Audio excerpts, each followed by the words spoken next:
Welcome to the Joseph Goldstein Insight Hour. This podcast is an expression of our shared interest in self-discovery. Join Joseph as he shares his deep knowledge of the path of mindfulness. If you are interested in supporting this podcast, please go to BeHereNowNetwork.com/Joseph.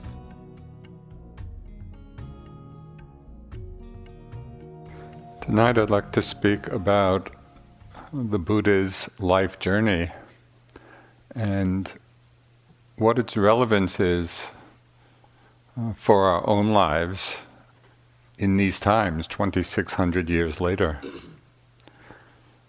We can consider the Buddha's life on different levels.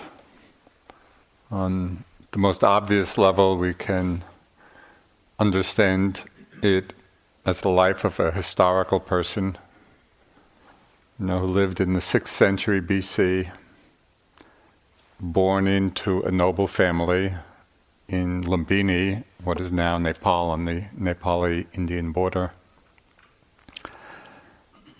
And from the various stories in the suttas and the discourses, and also from later historical records, we can actually piece together the major life events of this historical person.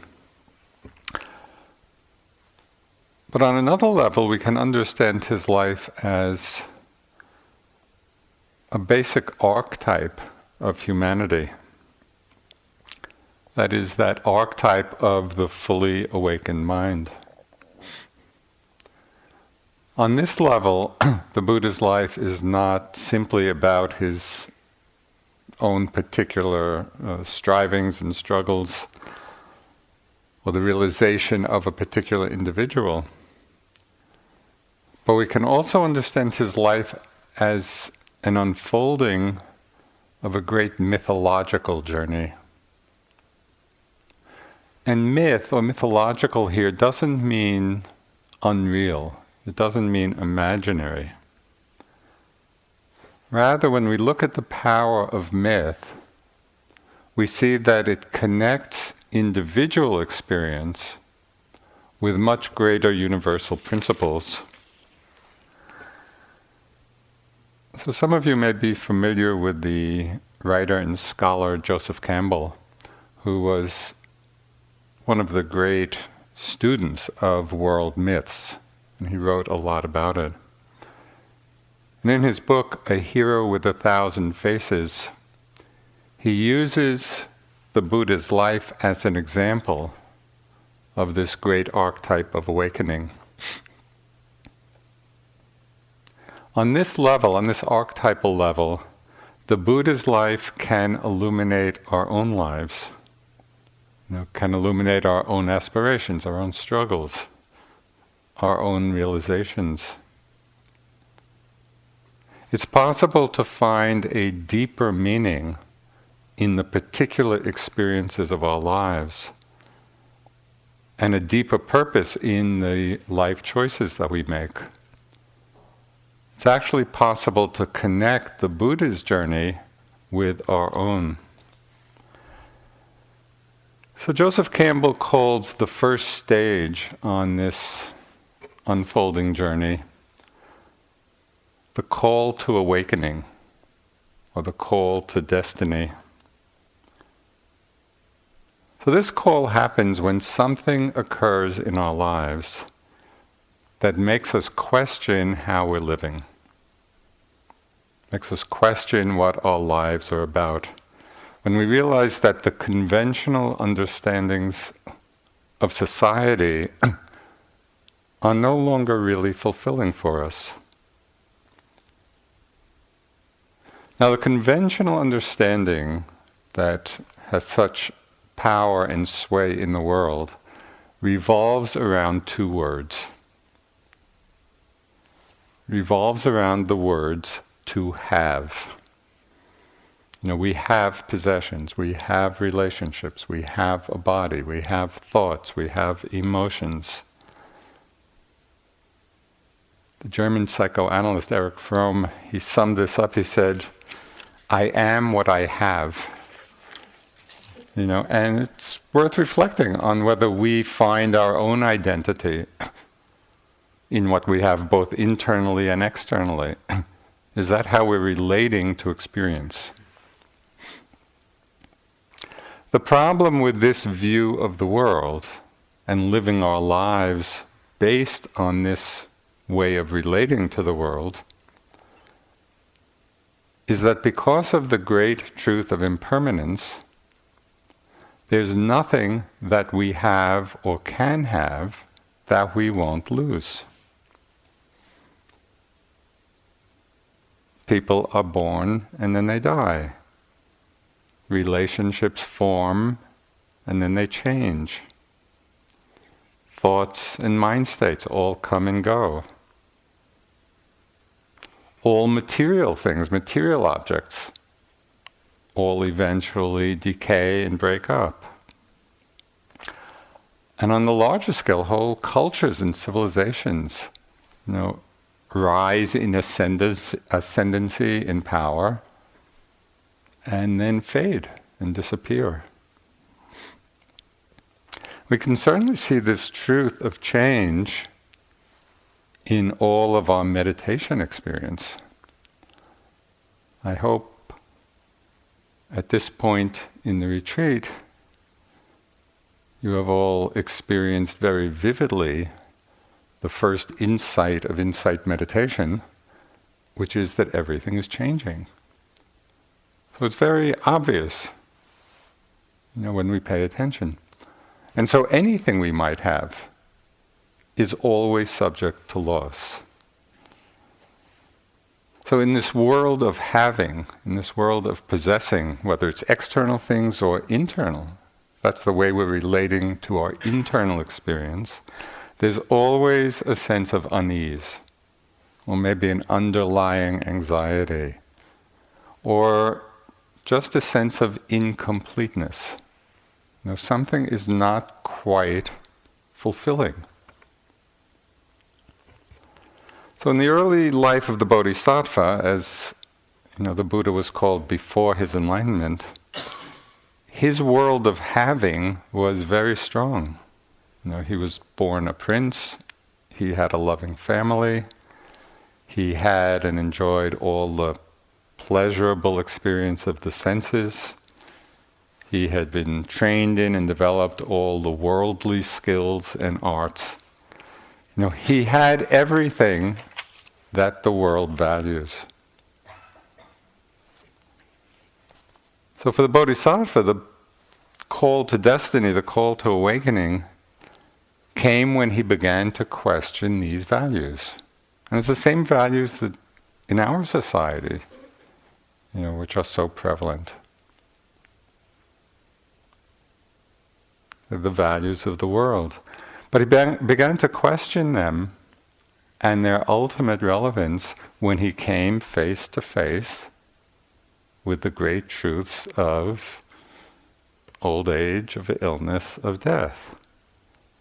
What in Buddhism they're often referred to as the heavenly messengers sent to awaken us.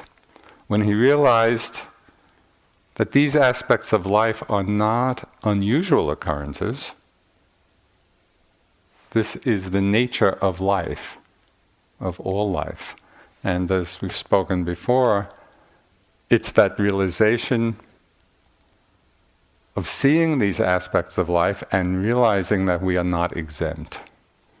It's not that they're happening just to other people. Right? This is part of what it means to be alive. So the Bodhisattva reflected, and I think this would be a worthwhile reflection for all of us. He said, why should I, being subject to decay and death, keep seeking those things which are subject to decay and death? Is there something beyond this? Can I realize the deathless? We might very well have these same questions in our lives. And I'm sure you did, because it's part of what brought you here. The questions, what am I doing with my life? What choices am I making? In this world of change, of impermanence, what is genuinely of value? Now, what's interesting about these questions is that many people have them. Now, these are not sort of hidden esoteric questions. These are the basic questions of life. What is it about? What is of value? So many people have these questions. They'll arise in the mind.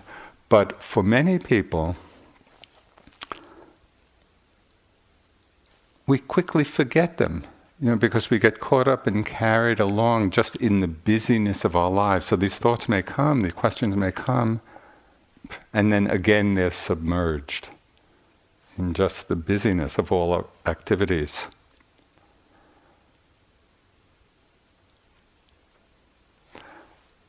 It's worth reflecting that for each one of us here, each one of us has had some call to awakening. Something happened in all of our lives that brought us here. And as we've mentioned before, this is a significant commitment of time, of energy, of resources, of perseverance. So something in our lives has been the motivating force for us being together here. For some people, this call to destiny might be some kind of real suffering in our lives, maybe some traumatic experience. For others, the call to awakening may come just out of interest, of wanting to understand in a deeper way, or in some combination of these things. When I look back on my own early life, I can see so clearly what brought me to the path. When I was just 11, 12, 13, there were a series of deaths in my family. My father died when I was young, and grandfather who lived with us died, and a young cousin died, all within a year or two. And even though I didn't have any philosophic framework for understanding it, the experience of it was so powerful. Just, there's somebody there, and then they're not there. And so what is that all about? Then later, as a student in college, I spent one summer just traveling alone in Europe. And I was seeking something. I went, just traveling, trying to find something. I didn't even know what I was looking for, but there was some urge that I was seeking. And then I remember the image is still so clear in my mind. I was sitting in a cafe in Greece, just by myself, and I had this sudden realization. It was a transforming realization that wherever I went, my mind went with me. And it was revelatory. And John Kabat-Zinn, as you might know, the title of his book really expresses it. Wherever you go, there you are. But it was like a wake-up call, because I had been looking externally. If I go here, I go there, and maybe I'll understand something. But to see that wherever I went, there was my mind. So that was the beginning of understanding that the real journey is looking inward. Right? Is learning to look into the mind rather than looking out through it.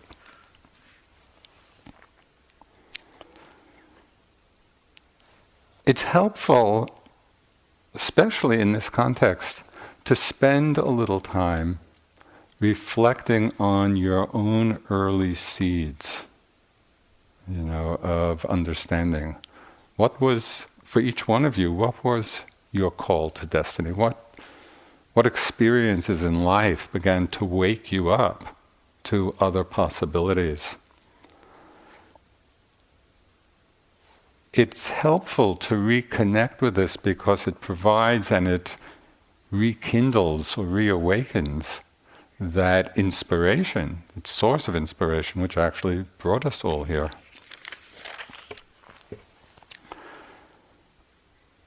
You know, as you well know by now, this path of practice is not a bliss trip.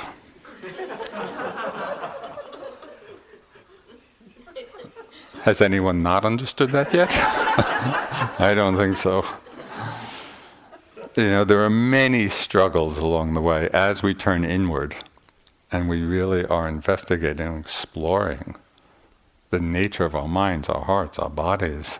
There are lots of struggles and lots of difficulties and lots of challenges.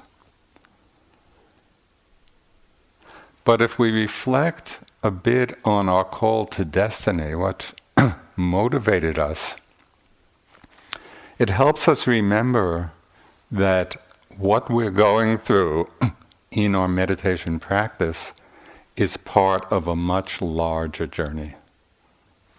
You know, it really has much greater significance than the particular struggle of the moment. So the second stage on this journey, Joseph Campbell called the Great Renunciation. We can understand this in different ways, but most basically, in order for us to awaken to often the hidden possibilities of our lives, we need to weaken our attachments to all our habitual ways of seeing, of understanding, of relating. Now, because for most of us, we're caught up just in the habit pattern of our conditioning. Conditionings of understanding, conditionings of perception. And it takes a renunciation, a willingness to let go of the conventional ways of understanding things in order to open up to what may be other possibilities. There's a wonderful poem by the Arab-American poet Naomi Shihab Nye. Her mother was an American from Missouri.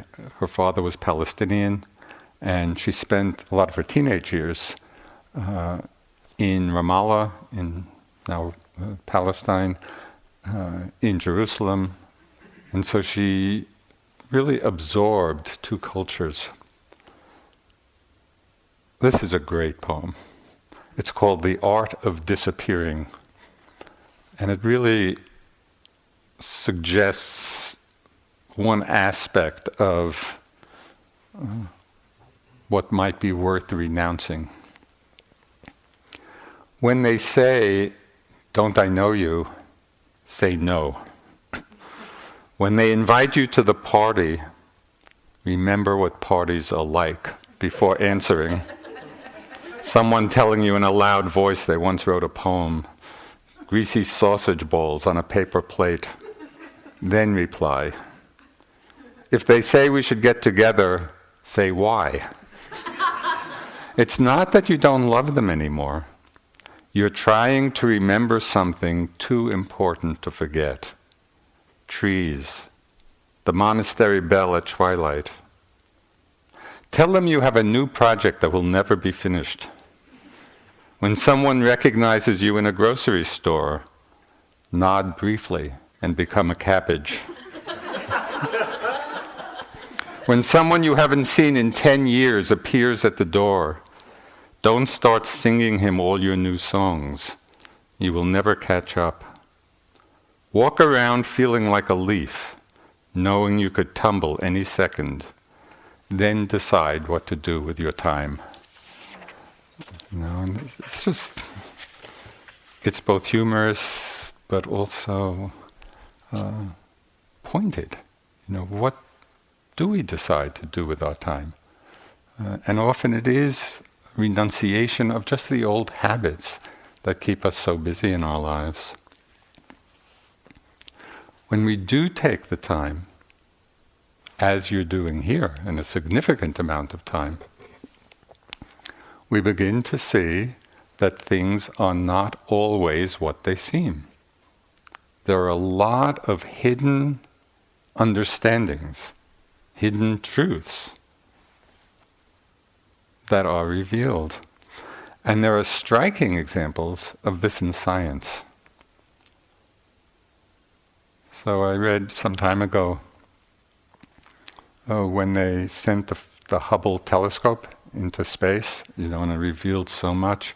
So there was one part of the sky where the astronomers thought nothing much was happening, and then they sent the Hubble telescope up,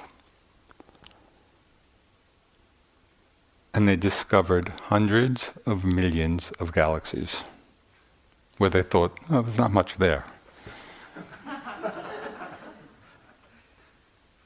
And there are 100 to 200 billion galaxies in the universe, each one of which has hundreds of billions of stars. Just recently, I went to the planetarium in New York. It's this, you see this great space, you're on a journey through space, and watching the big dome. It is so incredible and so awe-inspiring, the vastness of what's out there. Hundreds of billions of galaxies. And then I just read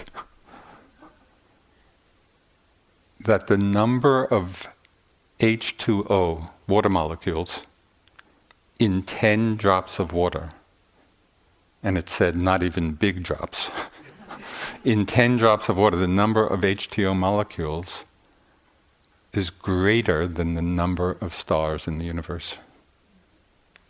So, it's just, do you think there's some things we're not seeing?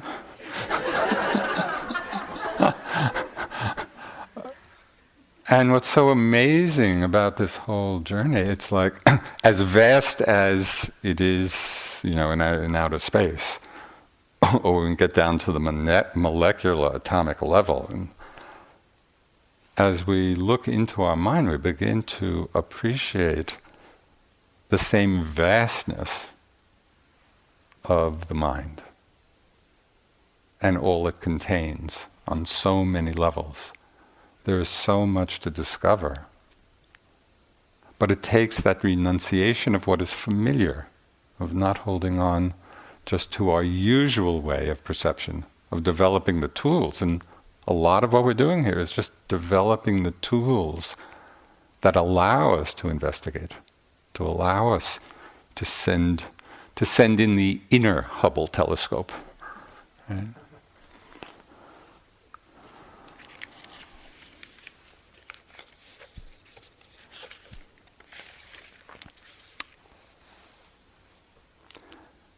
Alfred North Whitehead, who was an English mathematician and philosopher, he said, "It takes a very unusual mind to undertake an analysis of the obvious."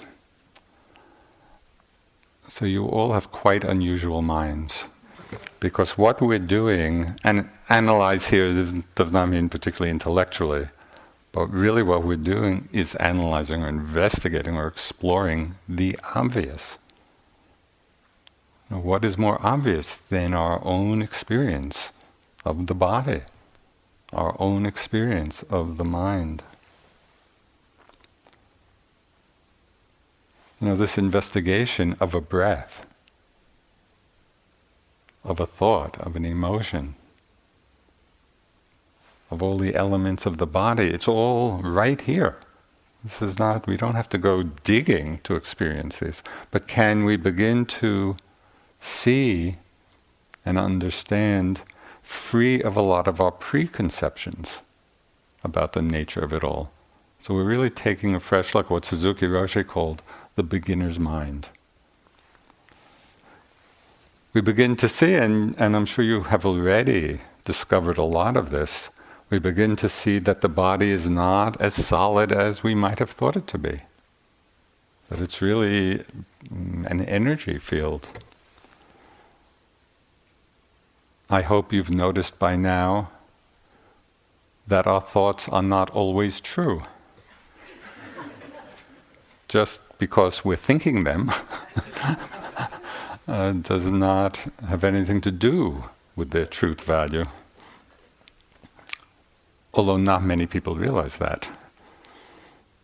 And can we begin to see that all the emotions that we often, in our conventional way of perceiving, so personalize, I'm angry and I'm sad and I'm afraid and I'm loving and I'm this and I'm that. The emotions we personalize so easily, but through this investigation, through the renunciation of this habit pattern of perception, we begin to see that all of the emotions that arise are aspects of nature rather than aspects of self. So we begin to see them in a very different light and relate to them in a very different way. So the Great Renunciation, this stage on the journey, is not only letting go or renouncing our fixed notions of how things are, of things being a certain way. It's also renouncing that basic paradigm of to have as being, the framework for understanding our experience and relating to the world. We begin to see very directly through this inner exploration that wholesome qualities in the heart and the mind, the wholesome qualities of generosity, of love, of wisdom, of understanding, are a much greater source of happiness than anything we might have, and are attempting to hold on to. So in meditation practice, we are actually practicing renunciation, and we need to practice this renunciation every time we let go of mind states that are causing suffering. And it's interesting just to watch in our experience how often we're conditioned in one way or another to hold on to states of suffering. Why is that? It doesn't make sense. And yet, for whatever reason, we've all been conditioned, at least at times, to do exactly that. Now, it's a great renunciation. We're practicing the stage when we let go of our attachment and our identification with all the afflictive emotions. So for the Bodhisattva, the great renunciation happened when, at the age of 29, he left the palace, he left his family, he left everything he was familiar with. He went off and studied with different teachers. He practiced all of those intense ascetic disciplines for 6 years, really mortifying, torturing the body. Until after 6 years of that, realizing that that was not the way to freedom. So he then took nourishment and prepared himself for the third great event in this mythological or archetypal journey of awakening. And Joseph Campbell calls this third stage the great struggle. So the Bodhisattva, on the eve of his enlightenment, sat down under the Bodhi tree in what is now Bodh Gaya,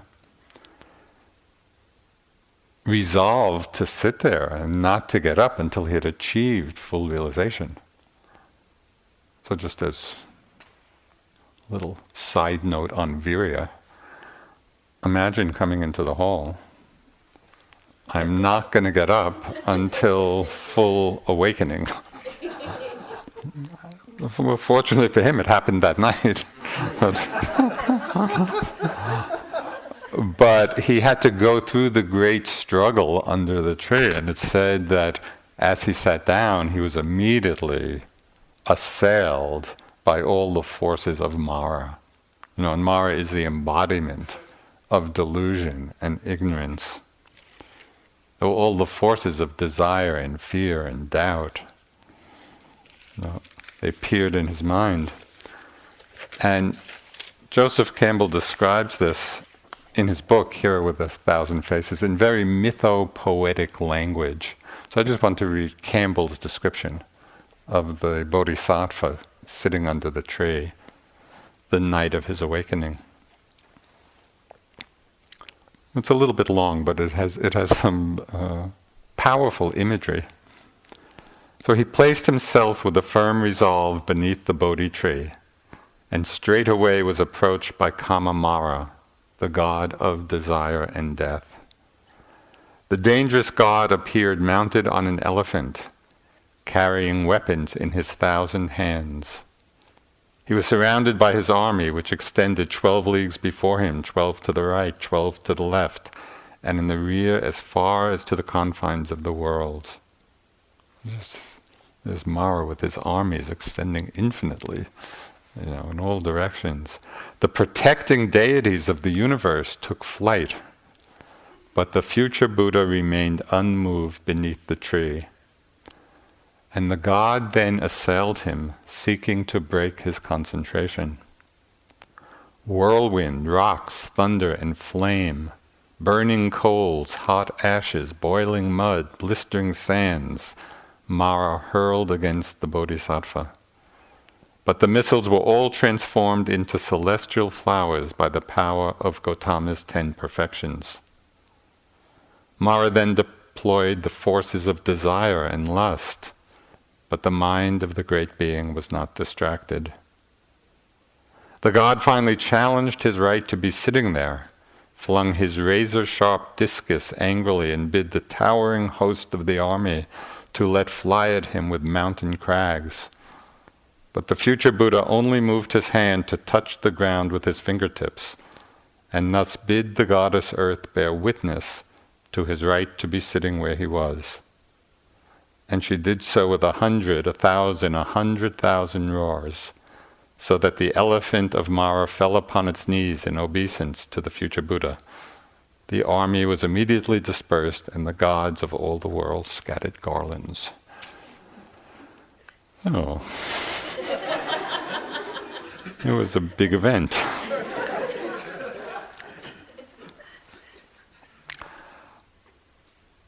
But this is not so far from our own experience. Every time we sit, every time we're mindful, it's as if we are sitting under the Bodhi tree. And as you know, Mara does not hesitate to call up its forces. We may not picture it in quite this vivid a way, but it's exactly the same forces at work that assailed the Bodhisattva. The forces of desire and fear and doubt. And so we want to see this, to see our own experience as part of this great journey. This is significant. It's not just, our own little experience struggling with desire or struggling with sleepiness. It's as important and meaningful as what Joseph Campbell describes here. It's the same process of awakening. All of it is part of a much larger journey, a much larger unfolding.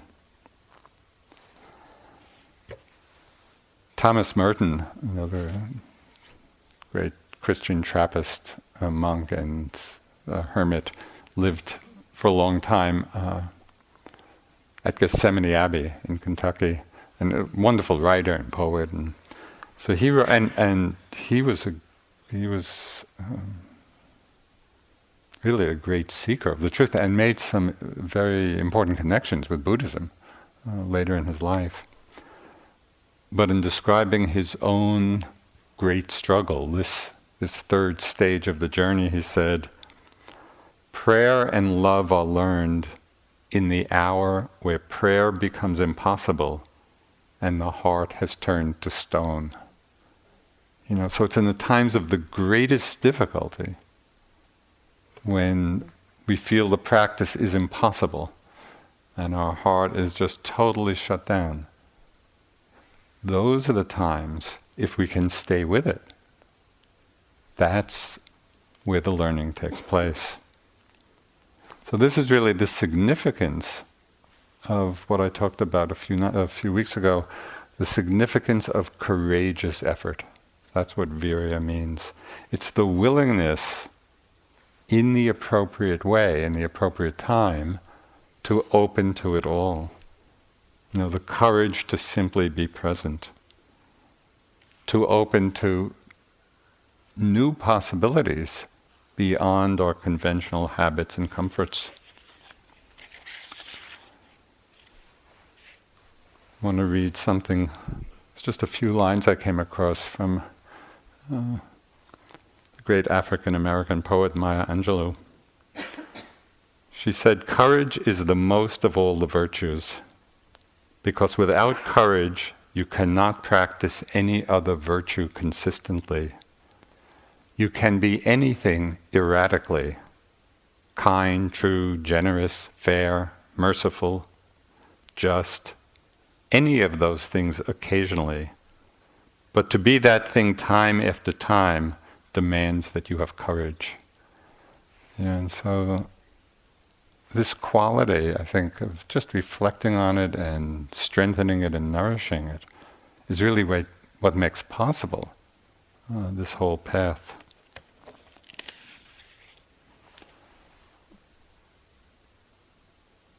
Nelson Mandela, he captured this, so succinctly. He said, "It always seems impossible until it's done." And so we're in the process of the doing. It may seem impossible at times, but actually many people have walked on this journey.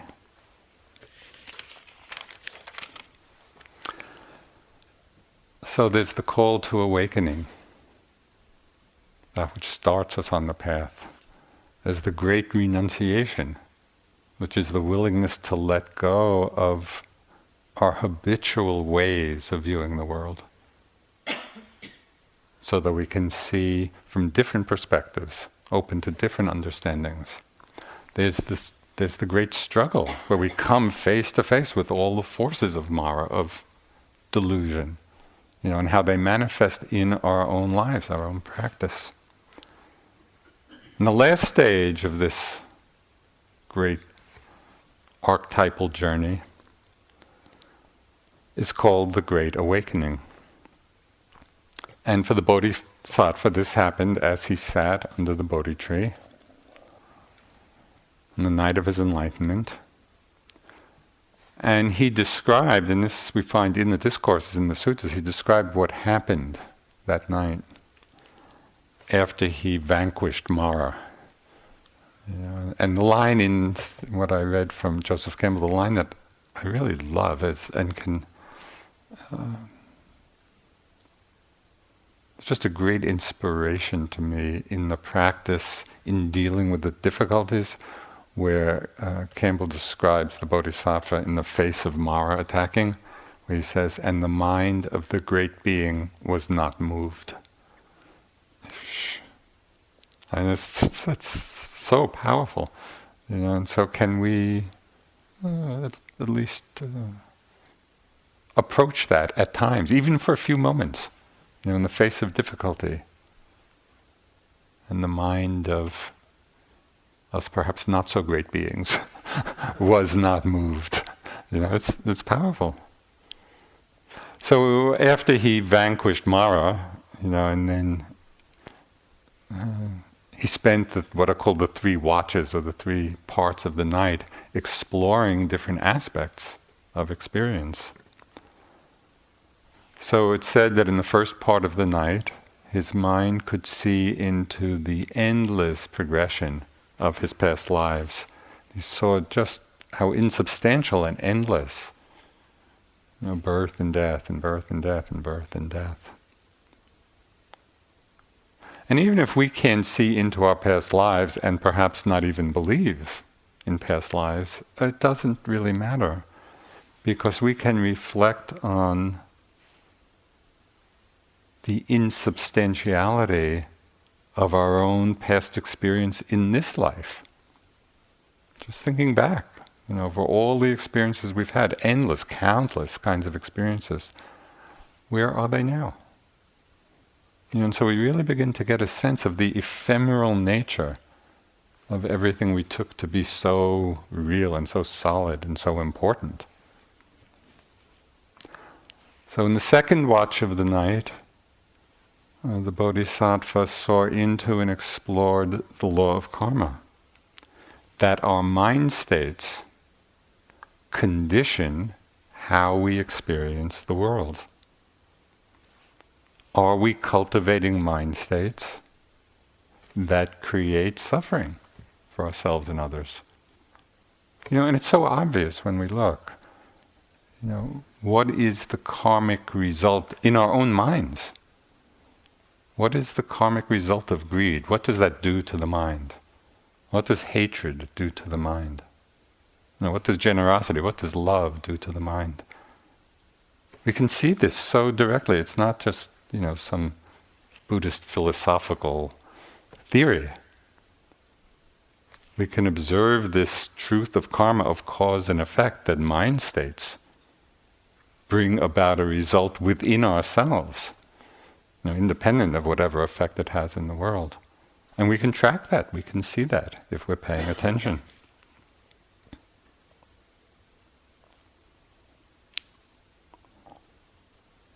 It said that what most moved the Bodhisattva, to spend those endless lifetimes perfecting the qualities of the Buddha, the perseverance and the energy, over such long periods of time to become a Buddha, a fully awakened being. It said that it was the compassion of seeing beings wanting happiness, looking for happiness, and yet out of ignorance doing the very things that cause suffering.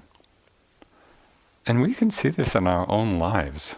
When we really take an honest look at ourselves, often we do a lot of really good things, but often we just find ourselves out of a desire for happiness doing the very thing that is the cause of suffering.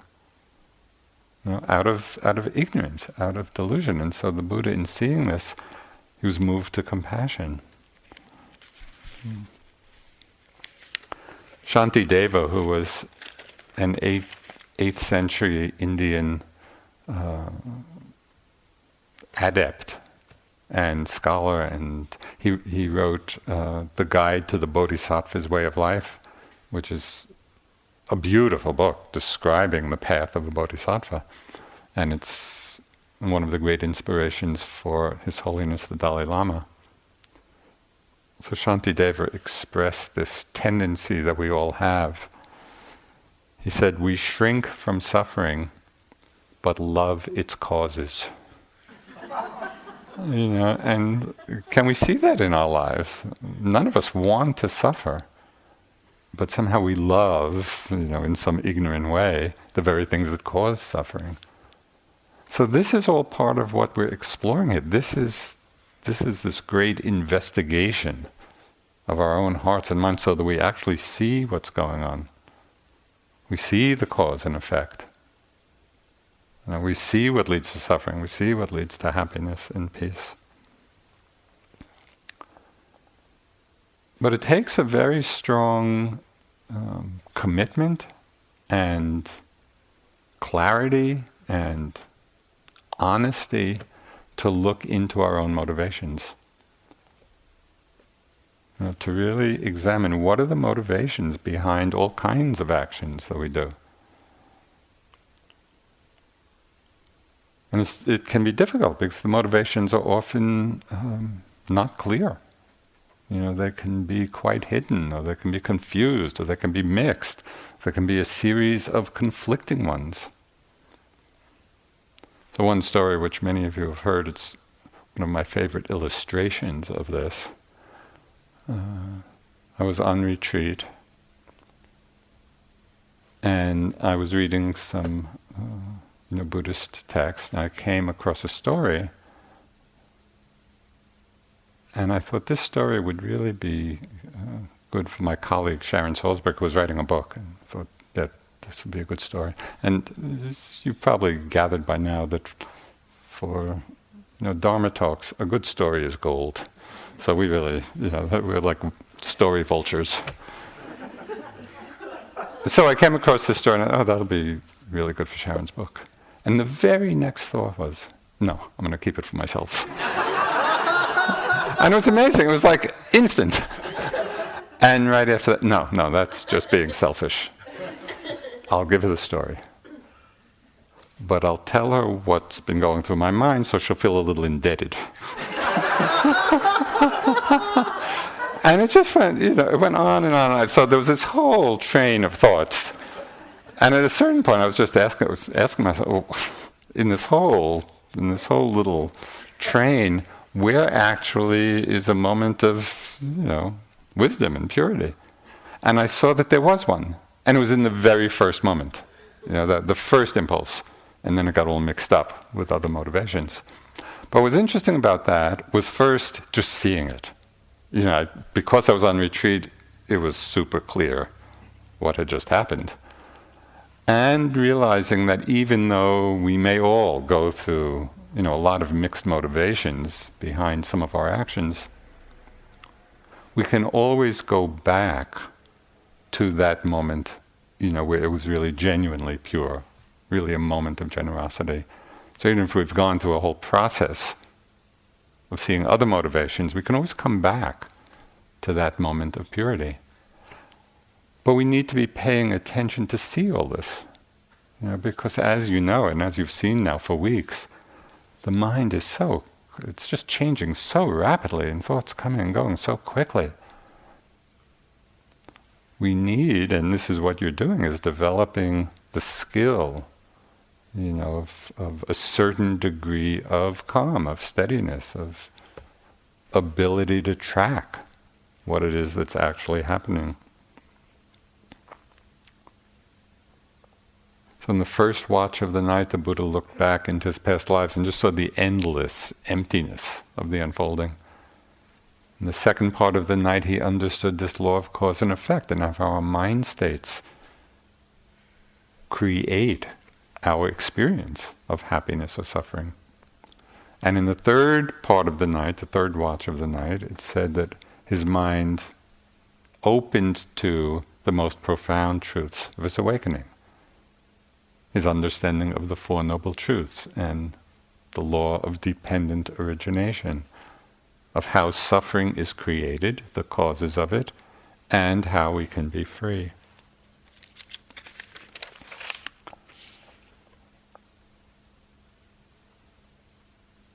So I think in knowing this, and knowing that this is part of this stage of the Great Awakening, the Great Realization, in times of difficulty, in times of suffering, in times of struggle, can we bring this perspective that those are exactly the times of understanding the Four Noble Truths?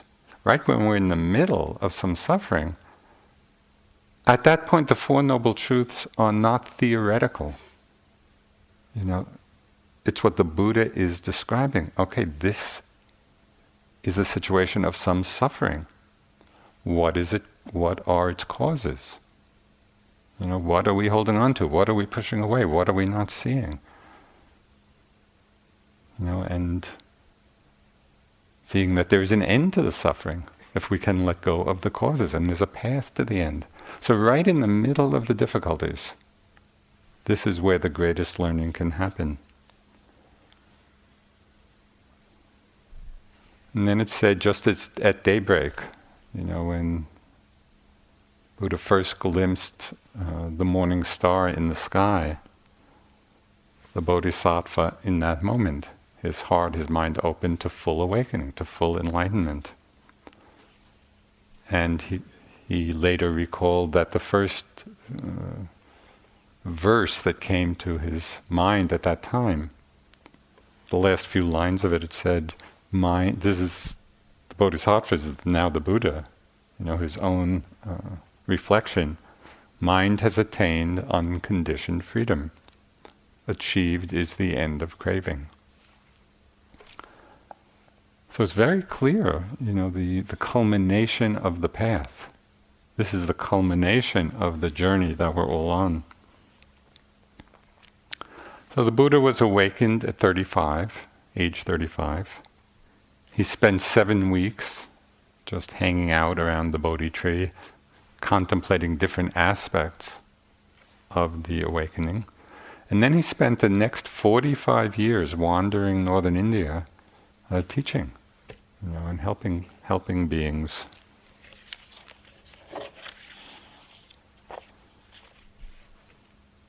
So we all start, each one of us starts with our individual call to awakening. We've all had that, because whether it was one event or a series of events, it's what brought us all here. And it's worth just reflecting a bit on that.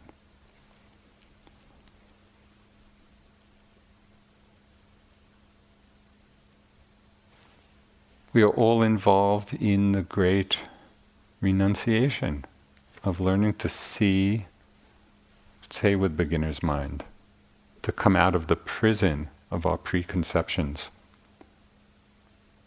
We all go through the great struggle of facing all the forces of Mara in our minds. And this is universal. It was the same for the Bodhisattva as it is for us.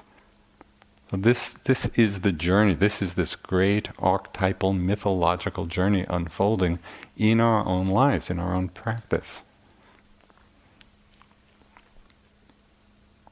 And we gradually awaken, and it's step by step, to a sense of greater freedom in our lives.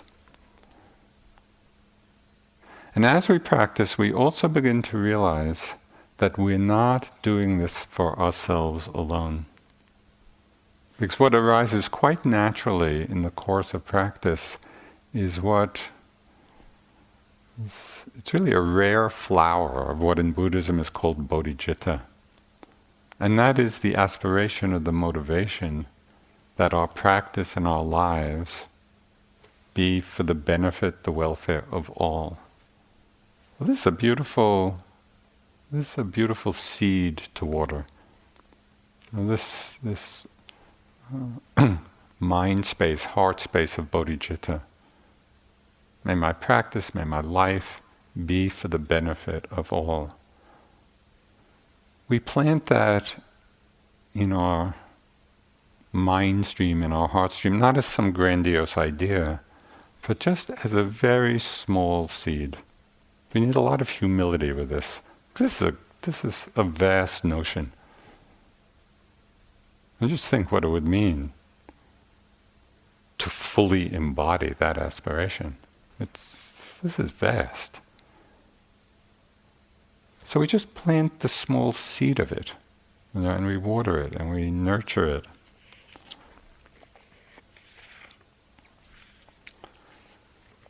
And the Buddha was very explicit about this soon after he began teaching, and he had his first 60 disciples who became fully enlightened, fully awakened, arhants. He said, "Go forth for the good of the many, for the happiness of the many, out of compassion for the world, for the good, benefit, and happiness of people and devas. Let not two go by one way. Teach the Dharma, excellent in the beginning, excellent in the middle, excellent in the end. Proclaim the noble life, altogether perfect and pure. Work for the good of others, you who have done your duty." And so the Buddha was just understood so profoundly that we undertake this work not only for ourselves, but we can undertake it with this aspiration to be of benefit to all.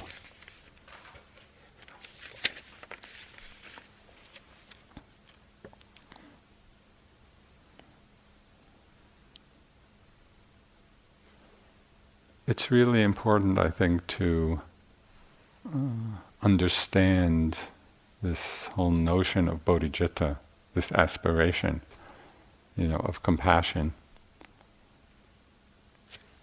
To really undertake it and to connect with it just in very simple, humble ways.